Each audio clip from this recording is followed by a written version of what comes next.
Assalomu alaykum hurmatli shaxmat muxlislari. Sizga shaxmat haqidagi ma'lumotlarni taqdim etish maqsadida mazkur kanalni tashkil etishni niyat qildik.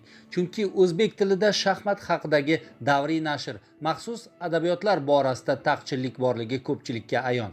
Zamon internet bilan hamnafas borishni talab etar ekan, biz aynan mana shu yo'nalishda ish olib borishni niyat qildik. Shaxmat haqida o'zbek tilidagi ma'lumotlar internetda ham kam ekanligi mana shu ishga qo'l urishimizga turtki bo'ldi. Kanalimizni shaxmat saltanati deya nomladik.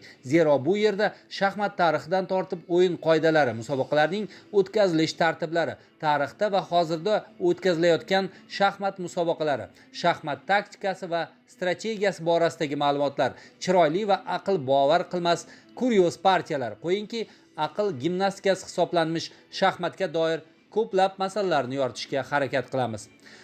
Dasturlarda nimalar haqida so'z borishni istashingizni o'z sharhlaringizda yozib boring va yangi qo'yilgan ma'lumotlarni o'tkazib yubormaslik uchun kanalga obuna bo'lishni unutmang.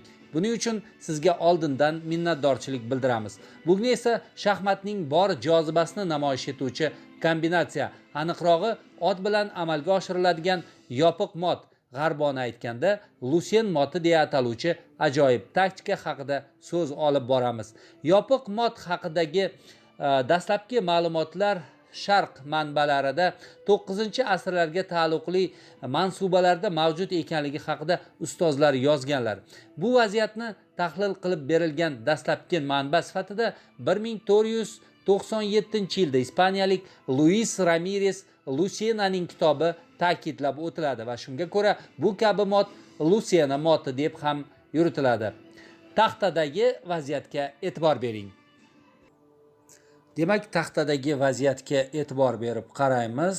Har qanday holatda ham vaziyatga to'g'ri baho berish, keyingi rejani to'g'ri tuzish, demakki o'yinni to'g'ri olib borish uchun asos deb olinadi va hozirgi vaziyatda e'tibor berib qaraydigan bo'lsak, moddiy jihatdan qoralarda juda katta ustunlik bor. Ustiga ustak oq shohning ham vaziyati yaxshiga o'xshamaydi. U taxta markazida va qora og'ir sipohlar tez orada oq shohni qurshovga olishi go'yoki ayondek bo'lib turibdi. Biroq diqqat bilan nazar soladigan bo'lsak, qora shohning ham ahvoli u qadar yaxshi emas ekan. Chunki qora shoh o'z sipohlaridan ancha uzoqda joylashgan va qolaversa, qora shoh uchun tuynukning yo'qligi ham ahamiyatga ega. Va mana shu vaziyatda yurish agarda qoralardan bo'lganida bu vaziyatni tahlil qilishning ham hojati yo'q edi. Lekin yurish navbati oqlardan bo'lsa, ular ushbu vaziyatda biror bir chiroyliroq kombinatsiyani amalga oshirishlari mumkinmi? Ha, mumkin ekan.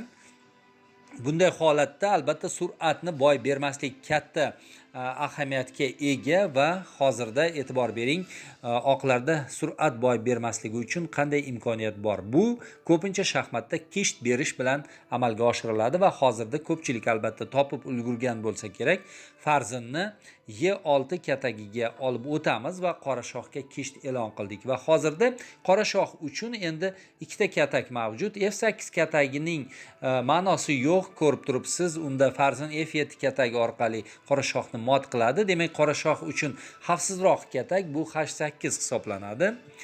Lekin endi keyingi yurishda ot bilan kisht berish imkoniyati bor ekan. Otni F7 katagiga yuramiz va yana bir bor kisht e'lon qilindi.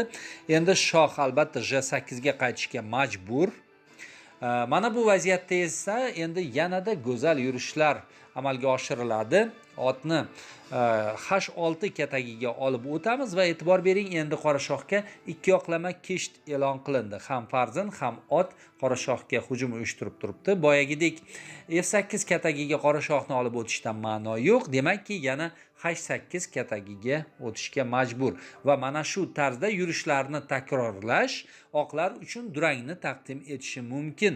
Lekin azizlar, ishtaha ovqat vaqtida keladi deganlaridek, hozirni o'zidayoq oqlar durangni o'z qo'llariga kiritdilar. Biroq chuqurroq o'ylab ko'riladigan bo'lsa, g'alabaga erishish ham mumkin ekan. Buning uchun esa farzinni J8 katagiga olib o'tish talab etiladi.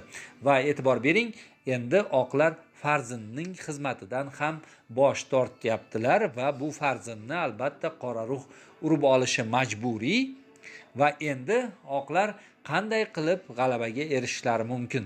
Buni albatta o'zingiz topgan bo'lsangiz kerak. Ha, albatta otni F7 katagiga olib o'tamiz va mana shu go'zal vaziyat, ya'ni yopiq yoki siqiq tarzdagi Lusena moti taxtada vujudga keldi. Bunday kombinatsiyani o'yinning turli bosqichlarida amalga oshirish mumkin va jiddiy turnirlarda, yirik musobaqalarda bunday mod bilan yakun topgan partiyalar ham talaygina. Biz kezi kelganda bu partiyalarni to'liqligicha ham sizga namoyish etishga harakat qilamiz. Hozir esa men Murodjon Yusupov sizlar bilan xayrlashishga to'g'ri keladi va sog'lik omonlikda keyingi dasturlarda ko'rishishni niyat qilgan holda dasturga yakun yasayman.